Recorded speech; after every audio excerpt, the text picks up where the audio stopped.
অনুষ্ঠান current affairs স্পটলাইটের দ্বিতীয় অধিবেশনে। আমাদের প্রথম অধিবেশনে আমরা তুলে ধরেছি বাংলাদেশের সাম্প্রতিক ঘটে যাওয়া ঘটনা প্রবাহের শুরু নিয়ে। আমাদের আজকের বিষয়বস্তু আগস্টের 4 এবং 5 নিয়ে। আমরা অনুষ্ঠান শুরু করছি আমাদের বিশেষ প্রতিনিধির কাছ থেকে পাওয়া ঢাকা রিপোর্ট 2 দিয়ে। 4 আগস্ট 2024। গত অনুষ্ঠানে যে প্রতিবেদন দেওয়া হয়েছিল তাতে 4 আগস্টের ঘটনাবলী কিছু উল্লেখ করা হয়েছিল। ইতিমধ্যে আরো কিছু তথ্য পাওয়া গেছে যা সংক্ষেপে জানানো হচ্ছে।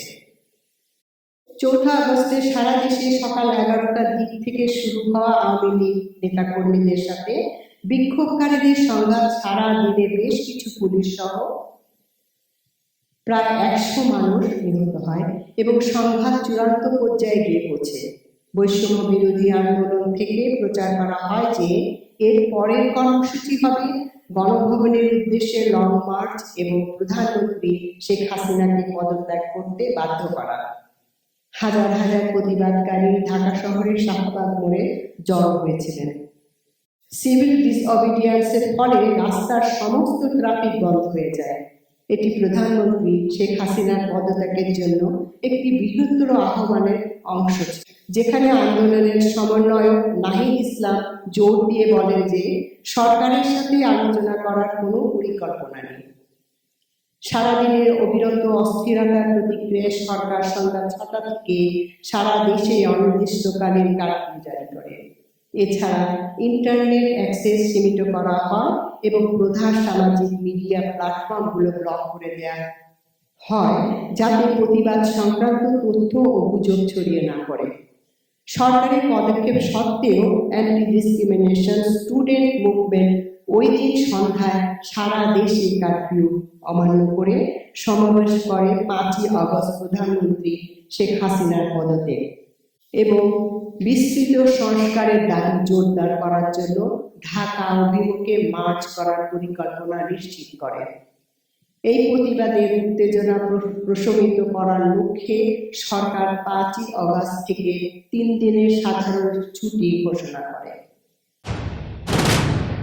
5 আগস্ট 2024। 5 আগস্ট সকাল থেকেই দেশ জুড়ে বিক্ষোভ শুরু হয়, যার ফলে নাগরিকদের এবং নিরাপত্তা বাহিনীর মধ্যে ক্রমবর্ধমান উত্তেজনা ছড়িয়ে পড়ে।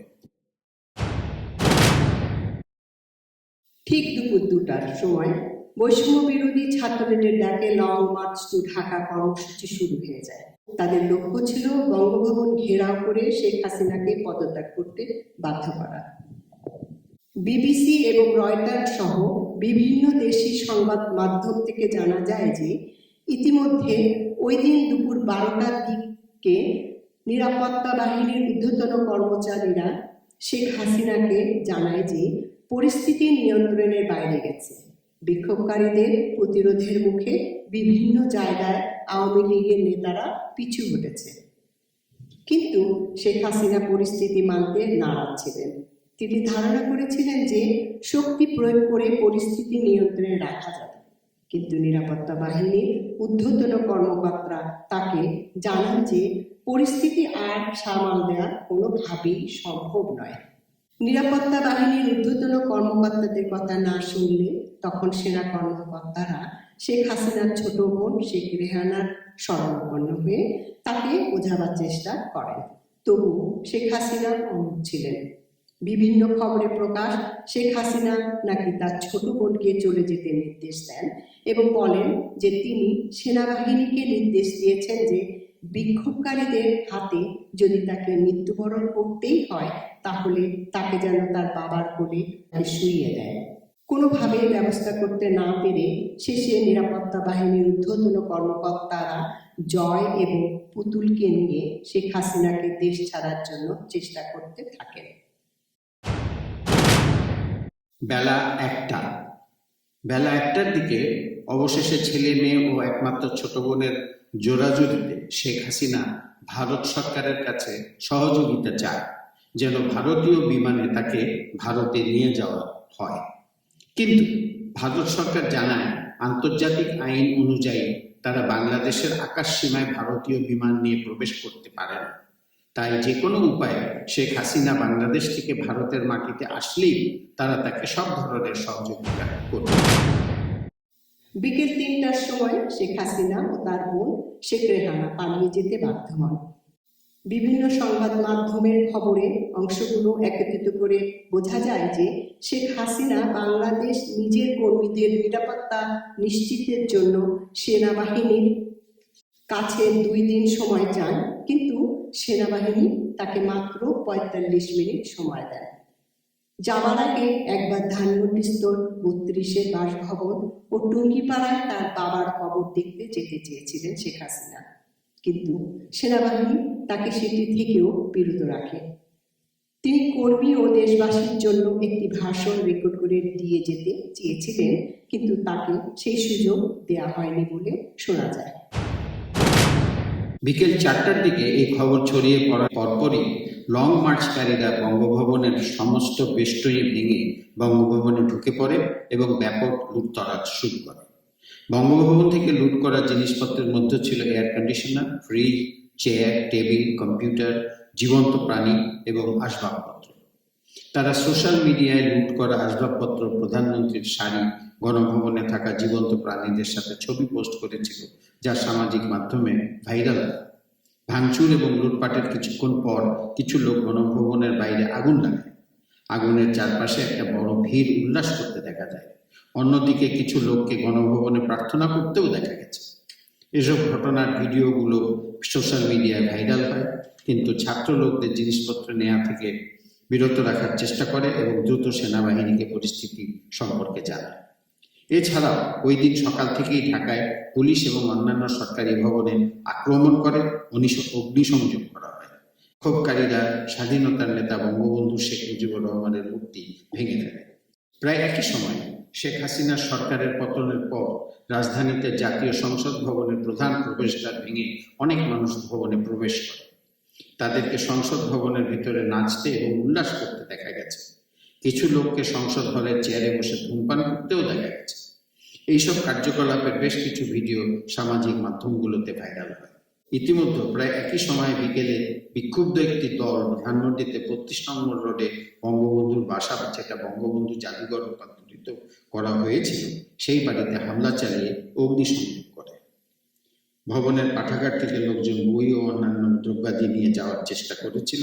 সেখানে বিভিন্ন শিক্ষা প্রতিষ্ঠানের কিছু শিক্ষার্থী লুটপাট ঠেকানোর চেষ্টা করেছিল। তাদের মধ্যে ছিলেন বাংলাদেশ প্রকৌশল বিশ্ববিদ্যালয়ের বুয়েট কেমিক্যাল ইঞ্জিনিয়ারিং এর চূড়ান্ত পর্বের একজন শিক্ষার্থী ও স্ট্যান্ডার্ড বিশ্ববিদ্যালয়ের MBA 3য় বর্ষের একজন শিক্ষার্থী। তারা লুটপাট বন্ধের চেষ্টা করেছেন এবং বইগুলো রক্ষা করেছেন, কিন্তু শেষ পর্যন্ত বইগুলো কাদের হেফাজতে দেবেন তা নিয়ে বেশ সিদ্ধান্তহীনতায় পড়েছে। এরপর সেনাপ্রধান জেনারেল ওয়াকারুজ্জামান বিকাল 4টায় জাতির উদ্দেশ্যে বিভিন্ন টেলিভিশন চ্যানেলে এক সংক্ষিপ্ত বক্তব্যে বলেন যে তিনি সমস্ত রাজনৈতিক দলকে আলোচনার জন্য আমন্ত্রণ জানিয়েছেন। সেই আলোচনায় আওয়ামী লীগ ব্যতীত সব দলের নেতৃবৃন্দরা ছিলেন। তিনি সব দলের সাথে আলোচনা করে তারা একটি অন্তর্বর্তীকালীন সরকার গঠনের সিদ্ধান্ত নিয়েছেন এবং সেই সরকারের মাধ্যমে দেশ পরিচালনা করা হবে। শেখ হাসিনা পদত্যাগ করেছেন।